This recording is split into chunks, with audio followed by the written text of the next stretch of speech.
Okay, from one heartbreak to another. Oh my goodness. Don Perceval. Hometown boy. Hometown boy, Don Percival. Hindi mawala-wala yung sumpa dyan kay Don Percival sa Monaco eh. Pinatikim lang siya ng isang panalo eh. Ito na naman tayo. Forza. Forza.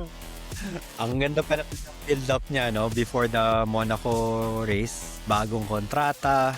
O diba? Kakaring nyo lang. Oo, di ba? Ang daming promotions, bagong katal, outfit, and all. Wow.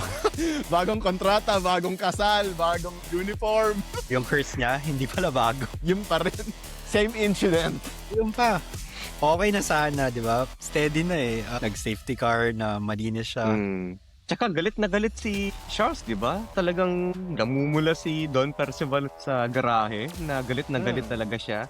Na sinasabi nga ng mga engineer niya, hindi mo kasalanan nung tarmac kasi may damage yung tarmac, baka doon ka nadali. Hindi, sabi ni Charles, tignan mo yung data. Ang may problema yung brake ko, hindi yung tarmac. Tignan mo yung data.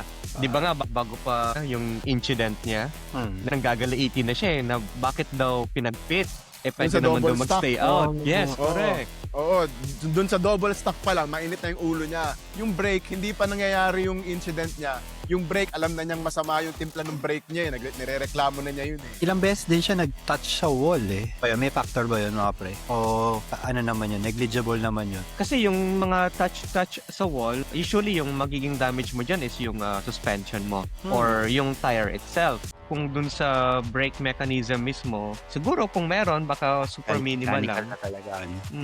O kasi halos head-on na siya dun sa pader eh. Parang hajar din siya nung pinaghampas niya yung manibela niya pagkatapos. Parang ang laki rin ng pressure sa kanya na to perform, to show at least yung crowd niya, home crowd niya na, oy, ako pa rin to. I'm the Don, so sumobra gigil.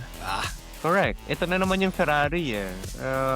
Kung hindi lang bumunggo si Charles Leclerc dun sa wall, ma-highlight na naman yung kanilang strategy, di ba? Na palpak na naman talaga eh. Hindi na nagbabago yung Ferrari. Sa Monaco pa talaga eh. lagi kay Charles eh. Nagsimula yun sa stay out eh. Box. Oh no, stay out.